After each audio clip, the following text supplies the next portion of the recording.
আমানতু বিল্লাহি সাদাকাল্লাহুল আলিয়্যুল আযীম। সম্মানিত উপস্থিতি, আমরা অত্যন্ত ভারাক্রান্ত হৃদয় নিয়ে এখানে উপস্থিত হয়েছি।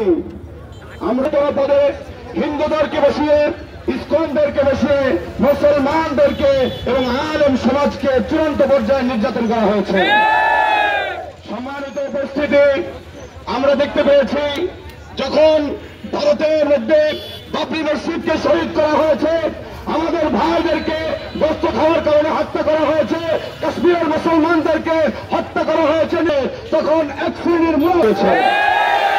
কিন্তু মুখ আটকে থাকতে থাকতে এখন আমরা দেখি তারা বাংলাদেশকে ভারত মনে করছে। আমরা স্পষ্ট বলতে চাই, এটা দিল্লি নয়, এটা বাংলাদেশ। মুসলমানের গায়ে কোন রকম আচার দেওয়া হয়, ইন্ডিয়ার চোখ উপড়ে দেওয়া হবে।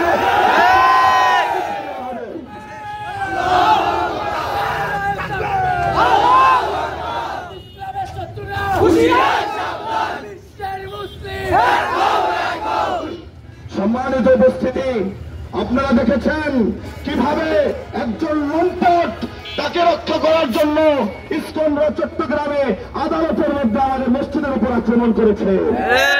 হিন্দু জাতি, আমরা তো 5 আগস্টের পরে তাদের মন্দিরগুলোকে আমরা পাহারা দিয়েছি, তোদের মন্দিরকে পাহারা দিয়েছি, তোদের জানমালকে পাহারা দিয়েছি, আর তোরা তার বিনিময় দিলি আমাদের মসজিদের উপর হামলা আর আমাদের ভাইকে হত্যা।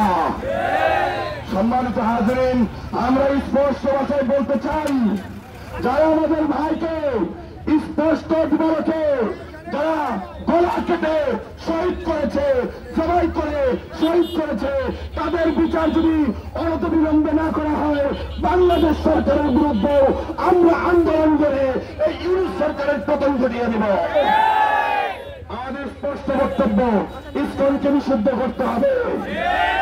কোন জঙ্গি সংগঠন ইসকন বাংলাদেশে থাকতে পারবে না। বাংলাদেশি তরুণ জনতা ইসকনকে থাকতে দিবে না।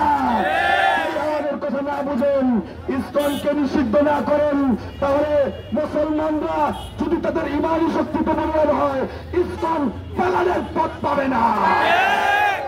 সম্মানিত হাজিরিন, এজন্য আমরা স্পষ্ট ঘোষণা দিতে চাই, আগামী 3 দিনের মধ্যে আমরা দেখতে চাই যে আমাদের ভাই সাইফুল ইসলাম আলিফকে যারা হত্যা করেছে, এদেরকে প্রকাশ্যে এনে বিচার করতে হবে। আমরা আর ভারতের তালিকা দেখতে চাই না।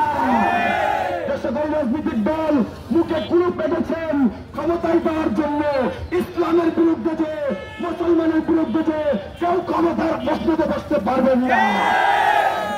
আমরা প্রথম করে অবশ্যই মুমিনিন।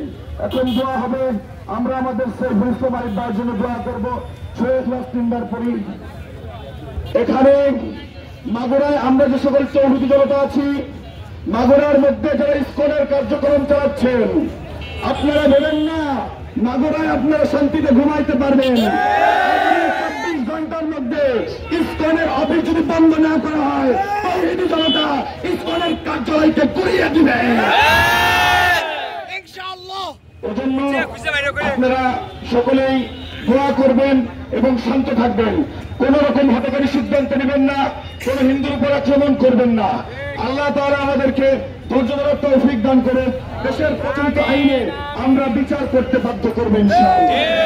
আমরা আলিফ ভাইয়ের জন্য সূরা ইখলাস পড়ি 3 বার, সূরা ফাতিহা পড়ি।